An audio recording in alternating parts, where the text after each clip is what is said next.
Tere! Mina olen Ester Pedosk Maksu- ja Tolliametist ja täna annan ülevaate kasvava metsa raieõiguse ja metsamaterjali müügitulu deklareerimisest. Ja täna räägin ka siis, millist metsatulu deklareeritakse kui kasvuvara võõrandamisest, kuidas deklareeritakse kasvava raieõiguse ja metsamaterjali müügitulu. Räägin üle ka kulude mahaarvamisest, täiendavast 5000 euro mahaarvamisest, ühisomandist ja kaasomandist, siis nii-öelda metsatulu vaatest.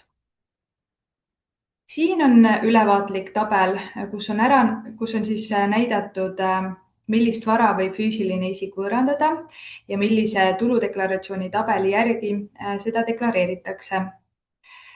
Oluline ongi siis eristada jällegi, millist tulu teenitakse ja millist tehingut on siis tehtud. Metsamaad kui siis nii-öelda kinnisasja kui müüakse, siis on see kinnisasja müük, mis märgitakse tabelisse 6.3. Kui töödeldud metsamaterjal, näiteks siis lõhutud küttepuud, lauad, prussid, hakkepuit ja muu selline, tuleb sisse märkida samuti vara müügina tabelisse 6.3. Kui müüakse raieõigust ehk siis antakse õigus raiuda kasvavat metsa, märgitakse see tabelisse 6.2. Kui müüakse metsamaterjali, milleks on siis näiteks langetatud puutüvi, tüveosa, raidmeid või võsa, märgitakse siis tabelisse 6.2. Aga siit edasi lähme siis kõigepealt kasvuvara võõrandamisest ehk siis tabeliga 6.3. Ja siin on toodud siis, nagu juba tabelissegi öeldud, et kasvuvara võõrandamisest on siis olukorrad, kus võõrandatakse siis metsa kui kinnistut või kui võõrandatakse töödeldud metsamaterjali. Ja maksustatav kasu leitakse siis nii, et märgitakse müügihind, soetamismaksumus, müügiga seotud kulud ja seejärel leitakse tulumaksuga maksustatav kasu. Ja maksumaksjal on õigus kasust maha arvata vara müügiga või vahetamisega otseselt seotud dokumentaalselt tõendatud kulud. Ja mis on siis soetusmaksumus? Kui nüüd müüakse siis metsakinnistut või siis töödeldud metsamaterjali, saab siis soetamismaksumust näidata ja selleks on siis näiteks siis metsa omandamiseks tehtud kulud ja ostuhind, vara parendamiseks ja täiendamiseks tehtud kulud, näiteks siis on metsa istutatud, tehtud kuivenduskraave ja nii edasi. Ja vara omandamisel makstud vahendustasud ja lõivud, näiteks siis kui ostja on tasunud notaritasusid, riigilõive ja muud sellist, mis on siis konkreetselt selle vara müügiga seotud. Ja kingitud või päranduseks saadud vara soetamismaksumuseks loetakse üksnes siis kingituse saaja või pärija enda tehtud kulud. Ehk siis kui enne teda ehk enne pärijat on siis tehtud kulutusi, siis neid arvesse võtta ei saa. Ja vara võõrandamisega seotud kuludeks on siis sellised kulud, mida tegemata ei saa vara võõrandamise tehingut sooritada. Näiteks ka siis kulud, mis on tehtud tehingu edukama sooritamise huvides, näiteks on kasutatud siis maaklerit, on vara hinnatud. Ja kuludokument on siis majandustehingut tõendav dokument, mis vastab siis seaduse nõuetele, ehk siis on korrektne kuludokument. Ja kuludokumendiks võivadki olla siis metsamüügi puhul siis näiteks maapinna ettevalmistamise arved, nii-öelda metsa istutamiseks mõeldud taimede ostuarved, on sisse ostetud istutamisteenust, on tehtud hooldusraiet, ulukitõrjet ja nii edasi. Ja saadud tulu, soetamismaksumus ja müügiga seotud kulud deklareeritakse tuludeklaratsiooni vormi A tabelis ehk siis seal tuludeklaratsiooni põhitabelis 6.3 ja maksustamine toimubki siis tuludeklaratsiooni alusel. Siin on toodud rakendusest ka pilt, milline siis näeb see muu vara võõrandamine välja. Ehk siis siin tulebki siis valida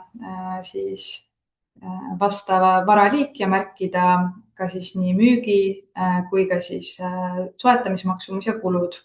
Ja kasu arvutab siis programm juba ise.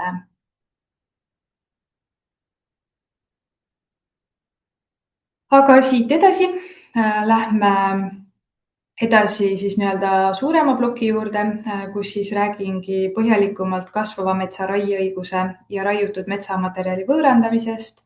Vaatame siis üle erikorra, täiendava mahaarvamise teema ja ka siis, kuidas tabelit 6.2 täita.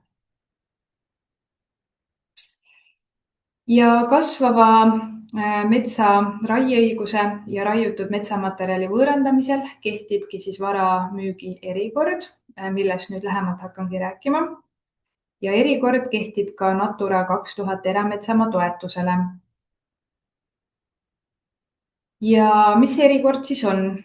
See tähendab siis seda, et saadud kasu metsamaterjali või raieõiguse müügist saab edasi kanda kuni 3 järgnevale maksustamisperioodile ja tulumaksuga maksustamine toimub siis sellel viimasel aastal.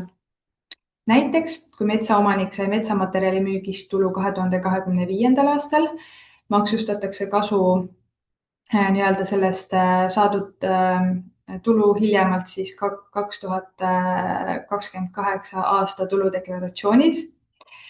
Ja see tähendabki siis seda, et inimene saab märkida siis nii-öelda tulu aastale ehk siis 2025 ja siis ka järgmisele 3 aastale. Ehk siis sisuliselt saab siis kokku 4 aastal oma tulu näidata ja maksustatakse siis tulu aastal 2028, kui sealt on jäänud siis jääk ja maksustatakse siis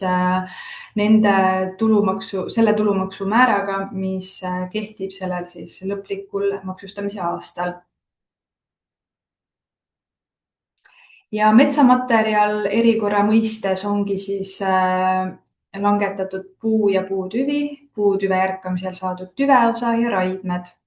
Raidmed on siis puu järkamisel saadud latv, laasimisel saadud oksad, laasimisel saadud tüükakabad, alusmetsast raiutud puud koos okstega.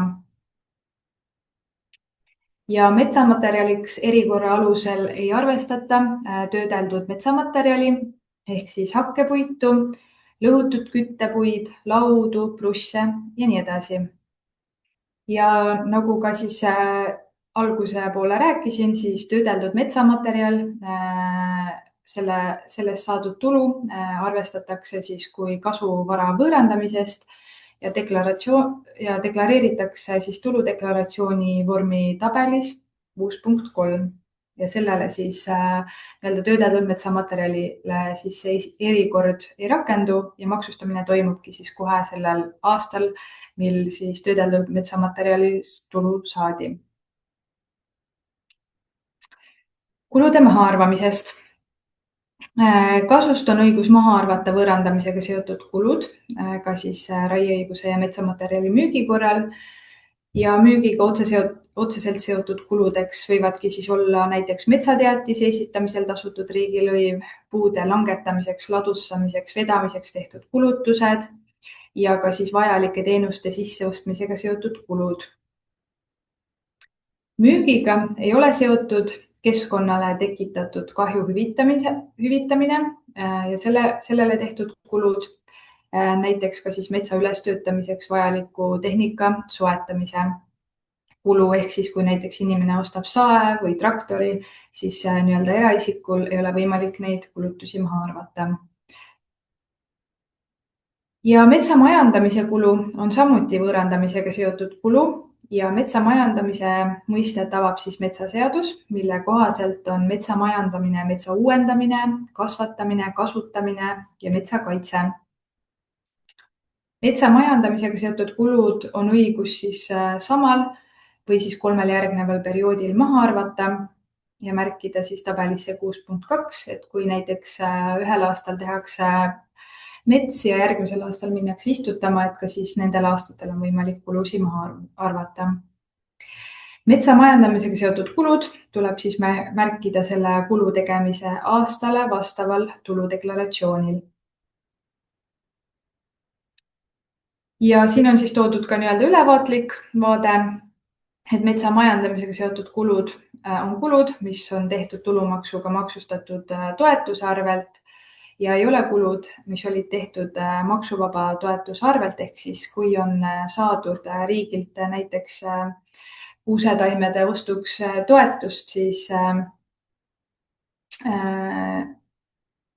siis sellisel juhul ei ole siis võimalik kulusid maha arvata selle maksuvaba toetuse arvelt.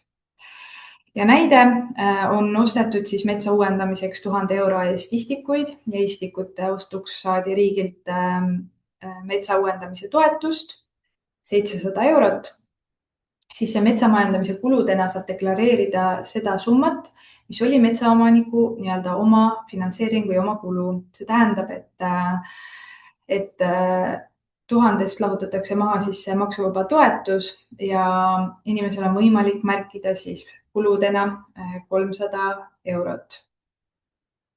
Kui metsa majandamiseks tehti kulusid rohkem, kui metsatulult kasu saadi, saab ka metsa majandamiseks tehtud kulud edasi kanda kuni 3 järgnevale aastale. Ja veel erikorra juurde käib täiendav mahaarvamine ehk siis nii-öelda soodustus. Ehk siis maksustamisele kuuluvast summast saab füüsilisest isikust metsakinnistu omanik ehk siis eraisik täiendavalt maha arvata kuni 5000 eurot. Ehk siis kui tulu peaks mingil puhul olema väiksem, siis saab ta selle väiksema summa märkida siis mahaarvamisena, aga maksimaalselt siis 5000 eurot aastas. Ja mahaarvamise õigust on laiendatud ka Natura 2000 erametsamaa toetusele. 5000 euro suurust täiendavat mahaarvamist ei saa kuidagi järgmistesse aastatesse edasi kanda. Ja kui ühel inimesel on mitu kinnistut, millelt saadakse tulu, siis metsatuludest saab kokku maha arvata ikkagi nii-öelda inimese kohta ainult 5000 eurot. Kui metsakinnistu on müüdud, siis 5000 euro mahaarvamist saab rakendada erikorra järgi tavapäraselt kuni maksustamise aastani. Ehk siis kui kinnistu on ära müüdud, aga edasikandmist soovitakse ikkagi veel teha, näiteks järgmised veel 3 aastat, siis sellisel juhul on samuti võimalik 5000 maha arvata. Ja sisuliselt tähendabki siis see seda, et kui maksustamine toimub nii-öelda tulu saamise aastal ja sealt edasi järgneval 3 aastal, tähendab, et siis inimesel on võimalik kokku maha arvata siis kuni 20 000 eurot. Ja oluline on ka see, et täiendav 5000 euro mahaarvamine on isikupõhine ja see mahaarvamine laieneb siis igale metsakinnistu ühisomanikule, kui oldakse siis abielus, ja ka kaasomanikule.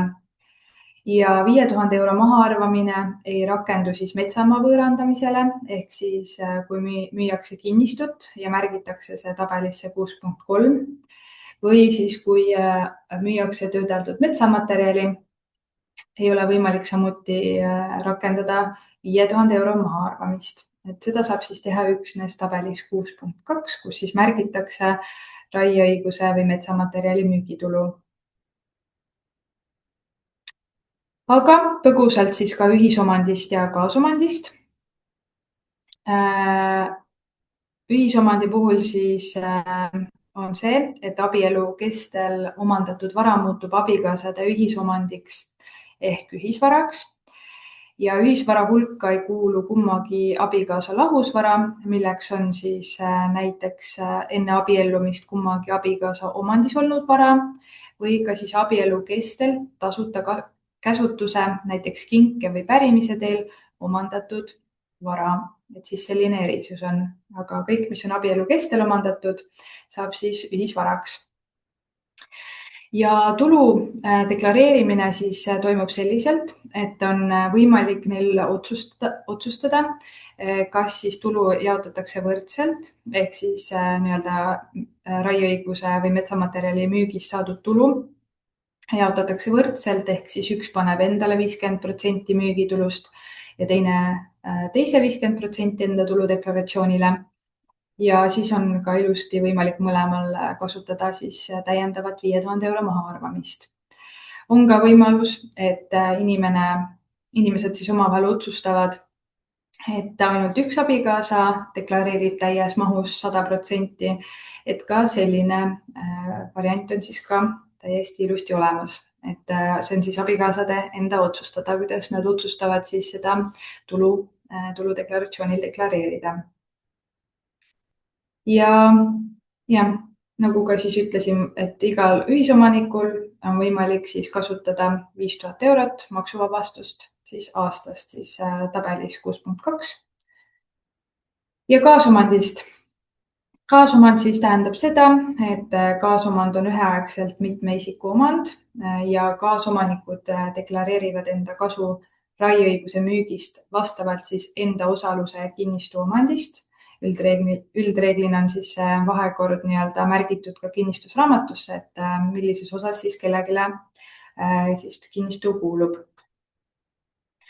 Kui metsateatis, mida esitavad siis enamasti nii-öelda need metsafirmad, kes ostavad raieõigust, siis kui on tehtud ainult ühe isiku nimele metsateatis, siis kantakse kogu tulu automaatselt ainult tema tuludeklaratsioonile, kuid tegelikult on võimalik siis tulu jagada vastavalt proportsioonile. See tähendab siis, et teistel kaasomanikel see üks, kelle tuludeklaratsioonil on märgitud, tema peab siis vähendama, jätma alles siis enda osa ja teised kaasomanikud saavad siis märkida oma tuludeklaratsioonile siis selle enda osa, et ei pea see jääma siis ainult sellele ühele inimesele. Ja iga kaasomanik samamoodi saab kasutada siis aastas 5000 € nii-öelda maksuvabastust ehk siis kasutada seda mahaarvamist.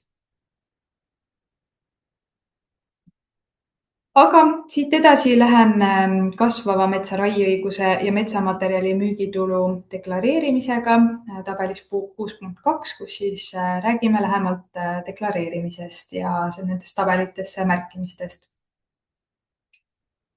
Kõigepealt metsateatis, nagu ka enne põgusalt mainisin, on siis tegelikult kohustus siis kõikidel raieõigust või metsamaterjali müünud ning ostnud müügi või ostu korral füüsilised ja juriidilised isikud esitama siis Maksu- ja Tolliametile kord aastas raieõiguse ning metsamaterjali müügi ja ostutehingute teatise, mis esitatakse 10. jaanuariks eelmise kalendriaasta kohta. Ja üldreeglina ikkagi esitajaks on ikkagi see äriühing, kes ostab siis inimeselt näiteks raieõigust.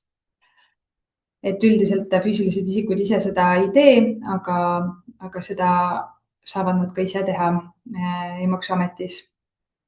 Teatis ei pea esitama siis sellises olukorras, kui ostetakse või müüakse vähem kui 20 tihumeetrit metsamaterjali aastas.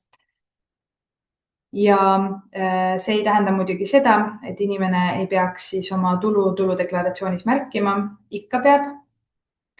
Nii et kui on müüdud siis metsamaterjali ja eeltäidetud andmeid siis tuludeklaratsioonil ei ole, sest Maksu- ja Tolliamet siis nende teatiste põhjal ka tuludeklaratsiooni andmed ise eeltäidab, tuleb inimesel ise märkida siis saadud tuludeklaratsiooni tabelisse 6.2 ja loomulikult, kui märkate, et siis metsateatiselt ei ole õiged andmed tulnud, et mingi tulu on puudu, saab siis inimene ka käsitsi seda ise siis seal tuludeklaratsiooni keskkonnas ka muuta.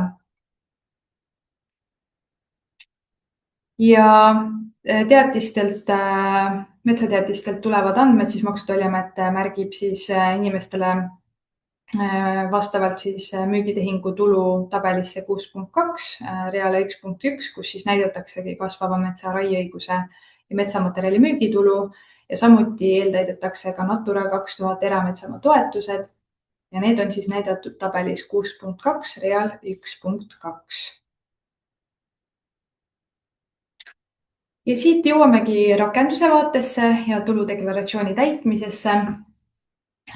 Kõigepealt tabel 6.2 lahti võttes on oluline ära märkida siis see kinnistu, number ja aadress, kust siis on raieõigust või metsamaterjali võõrandatud või Natura 2000 toetust saadud. Selleks tuleb siis valida uus rida ja rakendus siis tegelikult pakub ka inimesele ise tema kinnistute seast siis valikut, ehk siis inimene väga palju ise nii-öelda otsima ei peagi, et rakendus ilusti pakub talle seda. Nüüd, kui on tulu saadud, tuleb inimesel märkida tabelis või reale siis 1.1 saadud tulu. Ehk siis, kui on eeltäidetud, siis on see summa seal ilusti olemas. Kui ei ole, tuleb inimesel see ise lisada. Kui on tehtud siis ka kulutusi, saab maha arvata ja märkida siis tabelisse 6.2 reale 2 ka siis tehtud kulutused ja oluline on, et olemas oleks siis ka dokumendid, mis tõendavad siis kulutusi. Seejärel on oluline rida 12, kuhu tulebki siis märkida maksustamisperioodil täiendav mahaarvamine 5000 eurot ja samuti tuleb märkida ka edasikantav kasu. Sisuliselt, kui siis 25 000-st lahutatakse maha 2000, jääb alles 23 000 ja kui inimene on märkinud 5000, tulebki tal siis reale 9 märkida siis see edasikantav summa, mida ta tahab nüüd hakata järgnevale 3 aastale edasi kanda. Ehk siis praegusel juhul jäigi siis jäägiks 18 000 ja see siis real 9 on ka märgitud. Ehk siis esimesel aastal on oluline see nii-öelda arvutus teha. Nüüd, kui tuleb eelmises näites oli siis justkui 2024 aastal teenitud tulu ja kui nüüd on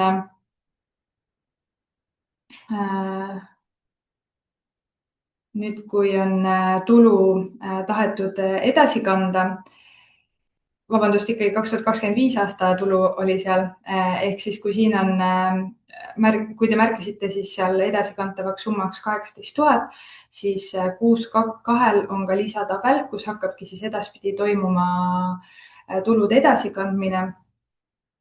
Siis siin tekibki siis esimesel aastal selline vaade. Ehk siis siin lisatabelis esimesel aastal midagi tegema ei pea, et kõik toimingud tuleb teha siis seal põhitabelis. Nüüd, aga kui tuleb järgmine aasta ja inimene soovib hakata siis seda edasikandmist tegema, siis siin juhul ma tõingi näiteks justkui eelmise aastal teenitud tulu, sellepärast et sellel aastal on 2025 aasta ja neid andmeid mul ei ole, deklaratsiooni uut ei ole näidata, ehk siis teen siis vana aasta näitel. Ehk siis kui müüdud tulu siis 2024, siis see tulu on või see edasikantud kasu on siis tegelikult automaatselt eeltäidetud, ehk siis kui eelmises näites ka ma rääkisin, et 18 000 saab edasi kanda, siis on juba eeltäidetud seal üleval.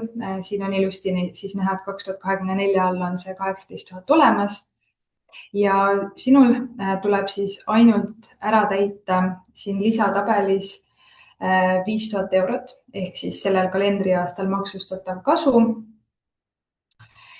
Ja tuleb ka liikuda siis uuesti põhitabelisse ja märkida siis ainult real 12 5000 eurot, mis teeb siis sellel jooksval aastal maksustatava kasu nii-öelda nulli. Ehk siis sisuliselt nii-öelda edasikandmise aastal tuleb näidata ainult neljandal real maksustatava kasu ja põhitabelis maha arvata 5000 ja siis jällegi programm automaatselt hakkab edasi arvutama ja ongi siin näha, et 13 000 liigub siis järgmisele aastale ja siis samamoodi jällegi tuleb märkida maksustatav kasu ja märkida ka siis see täiendav mahaarvamine põhitabelis, et tuleb käia siis ikkagi kahe tabeli vahet. Ja kokkuvõtteks on oluline kaks erinevat olukorda siis, kui inimene müüb raieõigust, metsamaterjali või on saanud siis Natura 2000 erametsade toetust, tuleb see märkida siis tabelisse 6.2 ja sellele olukorrale rakendub erikord ehk saab maha arvata 5000 eurot ja kanda siis ka tulusid edasi järgnevale 3 aastale. Ja teine olukord, mida tuleb eristada, ongi siis töödeldud metsamaterjali või kinnistumüük, mida märgitakse kui siis kasuvara võõrandamisest tabelisse 6.3. Võetakse siis varaliigiks muu vara ja kinnistumüügi ja töödeldud metsamaterjali müügi korral erikorda ei rakendu ja ei ole võimalik maha arvata ka 5000 eurot. Ja tänan teid! Kui teil tekib deklareerimisel küsimusi, saate alati Maksu- ja Tolliameti poole pöörduda, seda siis eraklient@mta.ee või siis helistades meie infoliinile.